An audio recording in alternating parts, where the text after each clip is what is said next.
हर हर महादेव, देवों के देव महादेव के चरण में प्रणाम करता हूँ। दुर्गा माँ के चरण में प्रणाम करता हूँ। सरस्वती माँ के चरण में प्रणाम करता हूँ। गणेश भगवान के चरण में प्रणाम करता हूँ। गुरु भाई गुरु बहनों के चरणों में प्रणाम करता हूँ। गुरु भाई गुरु बहन, आज का शिव चर्चा कथा है कि भगवान भोलेनाथ जिसको देते हैं तो छप्पर फाड़ के, लेकिन किसको कब देते हैं गुरु भाई गुरु बहन, इसके बारे में कोई नहीं जानता है। अगर सब कोई इसके बारे में जान ही ले तो सब कोई भगवान के पास चले जाए। उनका महिमा अगम अपार है, उनका महिमा कोई भी नहीं जानता है। वो देते हैं भी तो सामने आके थोड़े देते हैं, किसी का रूप में ही किसी का आधार बना के देते हैं। जैसे तुम कमा रहा है उसी में लोग के बरकत देते हैं। कोई गलत काम कर रहा है उसमें उसका हानि पहुंचाता है तो कहते हैं कि मेरा नुकसान पहुंच गया। सब हम लोग क्या है, हम लोग तो एक मिट्टी का बुलबुला है, कब कब बिखर जाएगा जिसके बारे में कोई नहीं जानता है। इसी विषय पर आज एक चर्चा सुनाने जा रहा हूँ। एक बहुत ही गरीब आदमी था, वो नित्य दिन बहुत झूठ बोलता था। उसका यही काम था झूठ बोलना, किसी को संपत्ति हड़प लेना, किसी को किसी से लड़वा देना। लेकिन वो रिश्का दिन भर चलाता था, खाना खाता था, उसी में अपना गुजर बसर करते रहता था। एक दिन एक जगह शिव चर्चा हो रहा था, तो वहाँ शिव चर्चा में वो बैठ गया। देखिए भोलेनाथ के कृपा महिमा, उन्हीं का महिमा अगम पार होता है, उनका महिमा कोई नहीं जानता है। तो वहाँ बैठ गए, तो वहाँ सब गुरु भाई गुरु बहन चर्चा कर रहे थे। तो जिसको देखिए गुरु भाई गुरु बहन मन में कपट भी होता है, वो भी वहाँ उसी तरह के बात विचार करता है कि लगता है कि मैं कितने अच्छा हूँ, लेकिन वही बात किसी को समझ में आ जाता है तो वह अपने आप को उस पर आजमा के देखता है। उसी तरह और इसका चालक था जो वह स्थान पर बैठ गया। तो एक शिव शिष्य ने चर्चा कर रहे थे और बोल रहे थे कि भोलेनाथ ने बोले कि एक बार आजमा के तो देखो, कुछ नहीं तो सारे दिन झूठ बोलता है, साल में एक बार भी तुम सच्चे मन से सच्चे दिल से झूठ बोलना छोड़ दो, किसी के ऊपर लोभ मोह करना छोड़ दो। देखो प्रभु देते हैं कहाँ से, उसमें भी उसका पार लग जाता है। गुरु भाई गुरु बहन देखिए, जो झूठ बोल रहा है, चोरी कर रहा है, चमारी कर रहा है, उसका दिन भी अच्छे बीत रहा है, दिन रात उसके लिए भी सेम होता है। और जो सेठ साहूकार राजा मंत्री सब है, उसके लिए भी दिन और रात बराबर ही होता है। ये सब बात सुनकर और इसका चालक सोचा कि चलो साल भर में एक दिन हम सच्चे बोल के देखते हैं, आज क्या होता है। एक दिन के बात है कि वो अपने मन में ठान लिया कि आज हमको दिन भर झूठ नहीं बोलना है, नहीं किसी चीज पर लोभ करना है। देखते हैं भगवान आज कहाँ से खाने को लिए हमको देते हैं। वो अपने मन में सुबह उठा और भोलेनाथ को जो वहाँ शिव चर्चा में बताया गया था 3 मंत्र का जाप किया, प्रभु का कृपा याद किया, ओम नमः शिवाय का जाप किया, नमः शिवाय। प्रभु से दया मांगे, उनका चर्चा मन ही मन करने लगा। और फिर सुबह उठा, खाना पीना खाए, उसके पत्नी ने बनाई थी जो, और दोनों खा के अपने पत्नी उसकी घर में काम करने लगी और अपना दिन में उस दिन रिक्शा चलाने के लिए नहीं गया, निकल गया जंगल में कि चलते हैं आज कुछ फल फूल तोड़ के लाऊंगा, आज तो खाने के लिए कुछ तो व्यवस्था करने पड़ेगा। जंगल में फल फूल देखने के लिए गया तो देख रहा है कि लग रहा है कि रात में कहूँ से चोर चोरी कर गया था।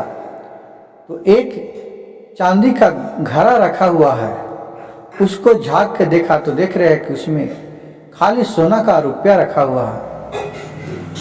अब इसको उस भगवान पर याद आ गया कि आज तो हमको झूठ नहीं बोलना है और नहीं किसी चीज पर लोभ करना है, लेकिन इतना संपत्ति है, अगर मैं छोड़ दूंगा तो कोई ले चल जाएगा, अगर मैं ले जाऊंगा तो हो सकता है चोर चमार हमको छीन लेगा। कहा कि चलिए आज तो हम ठाने हैं कि झूठ नहीं बोलना है और नहीं किसी चीज पर लोभ करना है। इस सब बात सुनकर सोचकर वो क्या किया, सोचा कि चलो आजे भर तो ये करना है। इधर उधर देखा अपने मन में और क्या किया कि एक वहां बरगद का पेड़ था, उसी पेड़ के नीचे अपना चिन्हानी देके और गैडा खाना उसी में उसको छिपा दिया और सोचा कि चलो इसको बिहान लेके चले जाऊंगा, देखते हैं भगवान का महिमा क्या होता है ये। फिर वहां से आगे गए और फल फूल तोड़ा, संतरा अनार ये सब जो जंगल में था उसको तोड़ा और वहां से फिर अपने शाम को वापस घर चले आया। अपना खाना वाना खाया, दोनों बेकर सो रहा। रात में वो अपने परिवार से, अपने पत्नी से वो रिश्का वाला बतिया रहा है, उसको तो सच्चाई छिप नहीं रहा है, अब किसी से कहना भी नहीं है। तो रात में गुरु भाई गुरु बहन देखिए बतिया रहा है क्या, अपने पत्नी से करा कि क्या कहूँ जी, आज तो कहते हैं जो कहल नहीं जा सकता, लेकिन क्या कहूँ, आज जब रात वहाँ गए थे जंगल में फल तोड़ने के लिए तो रास्ता में एक चांदी का घैला मिला और उसको उघार के देखा तो देख रहा है कि उसमें खाली सोना का रुपया है। तो उसका पत्नी बोली कि तो लेके क्यों नहीं आए, कहे कि कैसे लेके चलाऊं, आज तो मैं सच्चा बोलने का प्रण ठाने थे। अब भोलेनाथ शिव गुरु पर विश्वास किए थे कि देखते हैं क्या भोलेनाथ का महिमा होता है। सुबह रोज तो मैं झूठ बोलवे करता हूँ, बेईमानी शैतानी करवे करता हूँ, लालच करवे करता हूँ, लेकिन एक दिन इसको अजमा के देख रहे थे, अगर लाते भी तो कोई छीन लेता था। तो उसकी पत्नी बोली तो कहाँ रखें, तो बोले कि वही जंगल में एक बरगद का पेड़ है, वो बरगद के पेड़ के नीचे गहरा खन के रख दिया। अब सोचे कि चलो बिहान होगा तो मैं उसको लेके चला आऊंगा। उसकी पत्नी देखी बोली कि तब तो उसको रात में कोई लेके चल जाएगा था। बोला कि क्या करेंगे, चल जाएगा तो चल जाएगा, आज तो मैं झूठ बोलने का प्रण ठान लिया, झूठ नहीं बोलेंगे और नहीं लोभ करेंगे तो मैं कैसे लाता। अगर प्रभु का महिमा हुई होगा तो हमारे अंश में आएगा, नहीं होगा तो नहीं आएगा। और गुरु भाई गुरु बहन सोचे कि उसी वक्त उसी घर में 4 गो चोर हेला हुआ था, उसको ही कुछ चुराने के लिए, कुछ खाने पीने, कुछ जो भी रहेगा गरीब की यहाँ क्या मिलेगा, लोटा बर्तन यही सब होगा, कुछ रुपया पैसा मिलता। लेकिन ये सब चोर तो सब सुन रहा था, इसका दोनों परिवार बतिया रहा था। तो सोचा कि अरे रात में तो इन लोग जगल है, इन लोग को सोने दो तो हम लोग चोरी करेंगे। लेकिन ये सारी बात चोर लोग सुन रहा था। बोला कि अरे ये तो रिश्का वाला तो घर में कुछ रखे भी नहीं किया है, ये तो जंगल में ले जाके गाड़ दिया है, इसको क्या हम लूटेंगे क्या। चुपचाप चोर लोग ने वहां से निकला, चला गया उसी जंगल में खोजते खोजते वही पेड़ के नीचे, बरगद के पेड़ के नीचे। वहां टॉर्च जला के देखा तो देख रहा कि एक जगह मट्टी कोरा हुआ है, उसको कोर के फिर निकाला तो देख रहा कि सही में वहां एक घैला गाड़ा हुआ है, वो चांदी का है।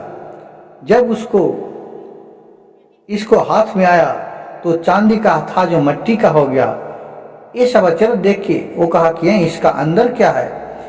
जब अंतर झाँका तो देख रहा है कि इसमें बिच्छा, सांप, बिछौती, कीड़ा मकोड़ा खबर खबर कर रहा है। वो चोर लोग बोला कि अच्छा इसका मतलब है क्यों हम लोग के बुर्बक बना रहा है, हम लोग के जानबूझकर ये ऐसा किया कि उन लोग जाएगा वहां तो उसको सांप काट लेगा, बिच्छा काट लेगा, जिससे मर जाएगा। चलो मैं जाता हूं, उसी के सब उसका परिणाम बुरा भुगतने पड़ेगा रिश्का वाला को। वहां से चोर लोग क्या किया कि उसी को घायला को उठा के लेके चले आया। और उसका बेचारा तो गरीब आदमी था, उसका छत के तो मकान था नहीं, फूस के मकान था। तो फूस के मकान के ऊपर चढ़ गया और जौन सोजे वो दोनों बेकत सोया हुआ था, वही सामने ऊपर से फूस सटा दिया छप्पर को और वहीं से पटक दिया घैला को कि इसको पर जाएगा, सब बिच्छा काट लेगा, सब अपने मर जाएगा। वहां से पटका तो देखिए गुरु भोलेनाथ की कृपा कि उसका जो सुतल था दोनों बेकत, रिश्का वाला उसका औरत, उसके बगल में खटिया के बगल में आके गिरा धड़ाम से और घैला फूट गया। और वहां से जो भी सांप बिच्छा था वो सारी रुपया बन गया, सोना का चांदी का। उसकी बीवी बोली कि देखिए ना, लग रहा है कि कुछ ऊपर से गिरा। तो ना क्या गिरा, आवाज तो आया हमको भी, लेकिन गिरा क्या। अब उठी और फिर टॉर्च जला के देखा तो देख रहा है कि वहां खाली पैसा पैसा गिरा हुआ है और जो घैला वहां रखा था वही घैला है। बोला कि ये तो वही घैला है जो हम वहां छिपा के रखे थे। लेकिन देखिए गुरु भाई गुरु बहन, इसी को कहा गया है चोर तो बिगा कि उसको जान ले लेंगे। सांप बिच्छा के भाग के उसको पर वार किया, उसको पर मारने के लिए भेजा बिगा, लेकिन भोलेनाथ के महिमा क्यों नीचे गिरते ही सोना हो गया। इसी को कहा गया है गुरु भाई गुरु बहन कि भगवान देते हैं तो छप्पर फाड़ के। और फिर दोनों बेकत वो पैसा को उठाया और उसी से सुबह में गया भोलेनाथ के एक मूर्ति लाया और घर में बहुत अच्छा शिव चर्चा कराया। और उसी पैसा से आगे की ओर एक दुकान खोला और आगे की ओर दिन दोगुना रात चौगुना भ्रांति होने लगा और वो अपने आप को शिवमय हो गया। गुरु भाई गुरु बहन, मेरी कहानी अच्छा लगे तो कृपया मेरे चैनल को एक लाइक, सब्सक्राइब और शेयर जरूर कीजिएगा, ताकि ऐसा ज्ञानवर्धक कहानी आप लोग के सुनने को मिले और भोलेनाथ को चर्चा करने को मिले। जो भगवान पर विश्वास करते हैं उसे भगवान भी किसी बहाने न किसी बहाने उसे मदद करते हैं। हर हर महादेव, घर घर महादेव।